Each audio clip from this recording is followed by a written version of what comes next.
Si vous me connaissez un peu, vous savez que j'adore l'histoire. J'arrête pas de bassiner tout le monde avec ça, me lançant souvent dans des explications à rallonge juste pour expliquer un petit point de détail qui a en fait changé votre vie. Parce que s'il y a bien un truc que j'aime encore plus que l'histoire, c'est de parler d'histoire. Et sur ce point-là, je suis pas tout seul. Je vais pas vous l'apprendre, il y a plein d'œuvres culturelles qui reprennent des faits historiques. Soit pour re-raconter les histoires, soit pour totalement se le réapproprier afin de véhiculer un message qui est lui beaucoup plus récent.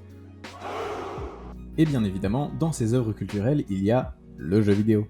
Et je me suis rendu compte que quand on aborde le thème de l'histoire dans le jeu vidéo, on tombe pas sur tant de résultats que ça en fait.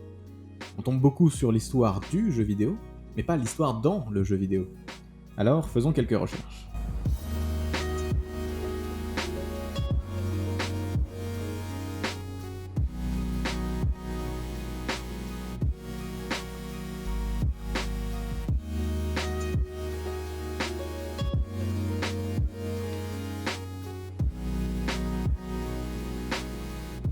Évidemment, quand on cherche histoire et jeux vidéo, il y a une série bien connue qui retombe très souvent, les Assassin's Creed.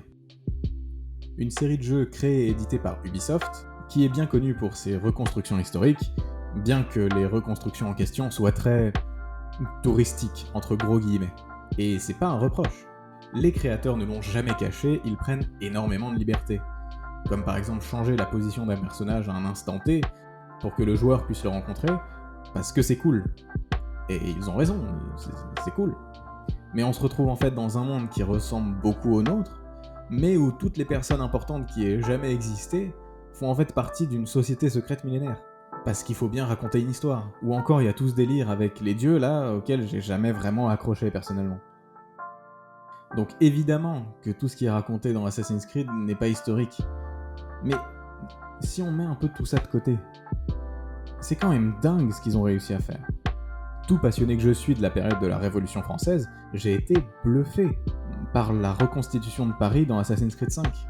Tout ce qui est architecture, vêtements, ambiance, état d'esprit, même quelques références littéraires, ou des personnages historiques un peu obscurs qui sont là parce qu'ils étaient là en fait. C'est une reproduction qui est vraiment méticuleuse de ce qu'a pu être la folie de cette époque.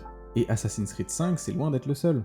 Si on parle des opus un peu plus récents, j'ai passé littéralement des heures à me balader dans les rues d'Athènes, juste pour voir à quel point les devs étaient allés super loin dans leurs recherches en fait.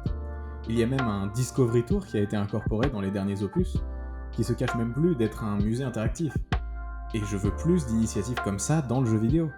Ça a beau être touristique, comme je le disais, du touristique comme ça, moi j'en reprends quand vous voulez.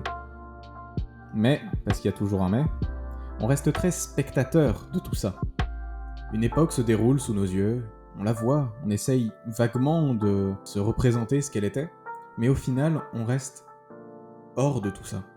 Même le personnage qu'on incarne dans sa caractérisation, il ressemble beaucoup plus à une personne moderne pour que le joueur puisse plus facilement s'identifier. Et encore une fois, c'est pas du tout un reproche. Les Assassin's Creed ont jamais eu l'ambition d'être des documentaires. Ils sont plutôt cette passerelle qui va toucher le grand public et qui va les amener à s'intéresser à des périodes historiques. Et c'est génial. Mais pour cette vidéo, c'est pas ce que je recherche. Ce que j'aimerais, c'est me plonger encore plus dans tout ça. Trouver un jeu qui va pas nous montrer une période historique, mais qui va nous la faire vivre. Et il se trouve que j'ai peut-être justement le jeu qu'il nous faut. Through marriage, power and influence, revenge will be ours. Crusader Kings est une série de jeux créée par Paradox Interactive, un studio qui a cette aura de créateur de jeux austères et compliqués, joués par des gens bizarres et pas marrants qui se réunissent dans des caves sombres la nuit. Mais ça va, hein, on est plutôt chill. Et c'est vrai que dans les jeux Paradox, en général, on incarne une sorte de entité impersonnelle qui va prendre le contrôle d'une nation. Mais c'est pas le cas de Crusader Kings. Dans Crusader Kings, vous ne contrôlez pas vraiment un pays, vous contrôlez plutôt un humain, qui lui va contrôler le pays. Mais c'est une grande différence. Parce que ce qui est mis en avant dans ce jeu, c'est surtout le côté humain, justement. Le fait que, en tant que dirigeant, vous n'êtes qu'un homme, et que vous allez devoir osciller entre devoir, famille, relation, trahison, religion. Le jeu va littéralement vous mettre la couronne sur la tête, faire une petite tape sur l'épaule et vous dire « Ouais, vas-y, je crois en toi !» Et en plus, le tuto n'aide pas vraiment, puisque c'est en fait très difficile de faire un tuto pour ce jeu. Il n'y a pas de bonne manière de jouer. il y a votre manière de jouer. Alors on essaye de gérer entre devoir et famille, entre amitié et trahison, et on se rend compte qu'il est impossible de contenter tout le monde. Alors on essaye de faire des compromis, de gagner un peu de temps. Et tout ça, ça nous permet de comprendre cette époque. Aujourd'hui, marier sa fille contre son gré à un vieux monsieur pour avoir une alliance, c'est un mœurs qui a disparu. Et heureusement. Mais on comprend pourquoi, à l'époque, cette pratique existait. Parce que cette alliance, elle va mettre fin à une guerre qui va sauver le royaume. Et on se surprend à penser, qu'est-ce que le bonheur de ma fille face à la stabilité du royaume? Alors oui, dit comme ça, je sais que c'est horrible.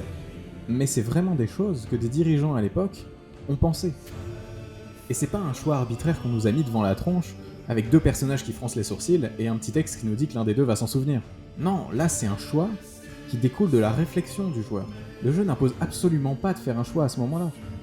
C'est le joueur qui va s'auto-imposer le choix, parce qu'il pense que c'est la meilleure chose à faire. C'est un jeu très complexe, hautement systémique, qui va nous faire comprendre la société médiévale européenne, parce qu'il simule presque entièrement la société médiévale européenne. Mais vous avez bien noté que j'ai dit presque entièrement.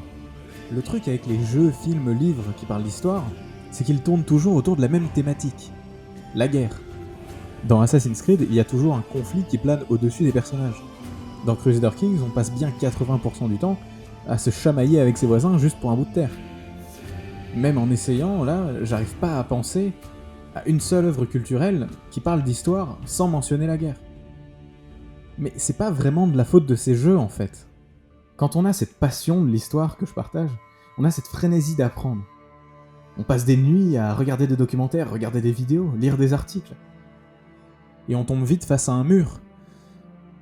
On sait finalement très peu de choses de ces époques. Et le principal problème est là. Parce que finalement, on a quand même des Moyen-Âge qui tentent de se rapprocher, mais qui ne le sont pas vraiment, et puis d'autres qui vont en jouer totalement, comme World of Warcraft par exemple. Ouais, bah, alors le truc, c'est que, en fait, cette question du réalisme, limite, il faut, pour moi, je préfère limite l'évacuer. En fin de compte, je préfère partir du postulat qu'une œuvre médiévaliste, elle est forcément pas réaliste. On connaît pas grand-chose de l'histoire médiévale. Même pour les siècles où on est le plus documenté, faut bien comprendre qu'un historien, une historienne qui travaille sur cette période-là, il va avoir des sources qui sont minimes, en fait. On va avoir un résidu de sources, en fait. Donc on n'a pas grand-chose, en fait. Donc on va avoir des choses, mais on est quand même là, quand on parle, par exemple, des paysans du XIe siècle, allez trouver des sources écrites par un paysan pour avoir son point de vue. Non, vous en aurez pas. Donc au pire, là-dessus, on est obligé de se baser sur l'archéologie. Mais l'archéologie, c'est pas un paysan qui parle, c'est un paysan qui laisse des traces, en fait. Donc c'est pas la même chose. Donc vous voyez, en fait, par exemple, sur le XIe, XIIe siècle, on a 90% de la population qui est muette. Pour l'exemple du Moyen-Âge, les sources écrites que l'on a sont bien souvent rédigées par des religieux, qui avaient une vision forcément biaisée de la société. En plus, ça prenait du temps d'écrire. Du coup, on écrivait ce qui était essentiel, ce qui semblait le plus important. La guerre. Et je sais que depuis l'âge de pierre, l'humanité a très bien compris comment s'envoyer les dites pierres dans la tronche. Mais c'est un constat qui est quand même très triste, de se dire que ce qu'on retient de l'humanité, c'est le conflit. J'aurais aimé en savoir beaucoup plus sur ces gens. Quelles sont leurs manières de vivre, leurs coutumes, leurs pensées. Qu'est-ce que ça veut dire de vivre à leur époque? Parce qu'aujourd'hui, je me demande, quand dans des centaines d'années, des œuvres culturelles voudront retracer le XXIe siècle, qu'est-ce qu'il restera de nous?